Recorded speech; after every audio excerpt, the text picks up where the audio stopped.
All right, let's check out some names that could replace Mike Riley in the college football coaching sphere. So let's start off with the former Nebraska Cornhusker himself. How about Scott Frost, the UCF head coach? See, this is the issue. When you're a team like Nebraska or another similar program where you're probably going to fire your head coach at the end of the year because Nebraska's 4-6. Best case, they finish with 6 wins and they go to a middling bowl game and Mike Riley still gets fired because new AD and it's kind of clear that it was a weird hire.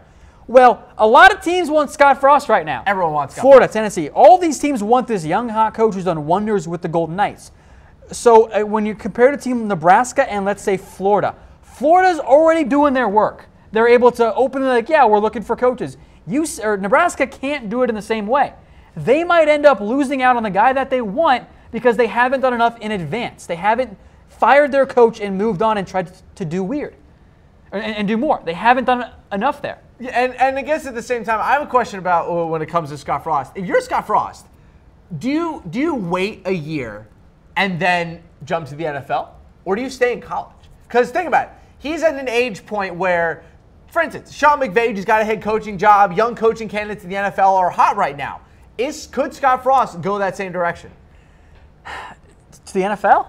Yeah. No, he's going to stay in college. He's a college coach. Is there even a chance that he goes to Nebraska over Florida?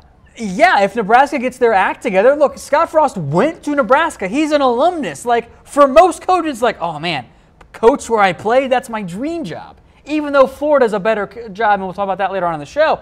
But Nebraska's got to get their act together. Like, if you're Scott Frost and you sit there and you got Florida, you know, like, hey, what do you think? You want to come here? Like, hey, come on, let's go out. Let's go on that date. Let's go hang. Like, at a certain point, Netflix and chill? You're just not going to wait anymore for your dream girl. And you'll be like, all right, you know what? You're not interested. Well, with Florida, Netflix and chilling Coaching with Scott and Frost, colleges is a relationship. Nebraska might need to look somewhere else. Another name that is popping up all over the place is Matt Campbell, the head coach for Iowa State, who has taken a mid-level program, taken down Oklahoma, taken down TCU, a couple big wins on the year for them. They're bowl eligible. I would not call Iowa State an elite college football program, but Matt Campbell's done a decent job with them this year. In my opinion, I would wait to see a little bit more out of Matt Campbell than just 2 big wins, but we'll see what ends up happening with Matt Campbell. Is Nebraska the place for him? I think Nebraska's a nice option. The weird thing about Matt Campbell was that before he went to Iowa State, outside of briefly playing at Pitt for a year, he has pretty much been his entire career in Ohio.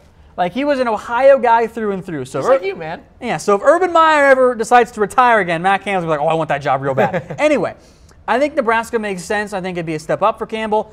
I think he's shown with jumping from the Toledo head coach job to Iowa State job that he's not afraid to leave in the end there. What really concerns me the most about Matt Campbell is I think other teams are going to have interest in him. Because what he has done at Iowa State is actually super impressive to me. This was a horrifically bad Cyclones team. They only won 3 games in his first year.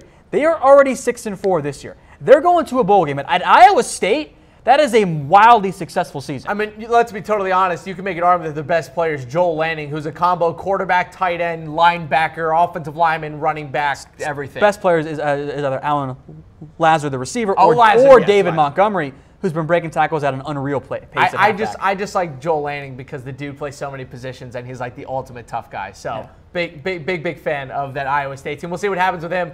All right, Tom, help me pronounce his name because I don't feel like publicly embarrassing myself trying to say his name. The head coach of Navy, Ken Niumatalolo. Niumatalolo. Great name, first of all. There you go. Great name. Second of all, is there a chance he goes to Nebraska? Well, I think the connection here is obviously, academic service team, triple option Nebraska. Whoa! Which actually kind of makes some sense because Nebraska's stuck in the past.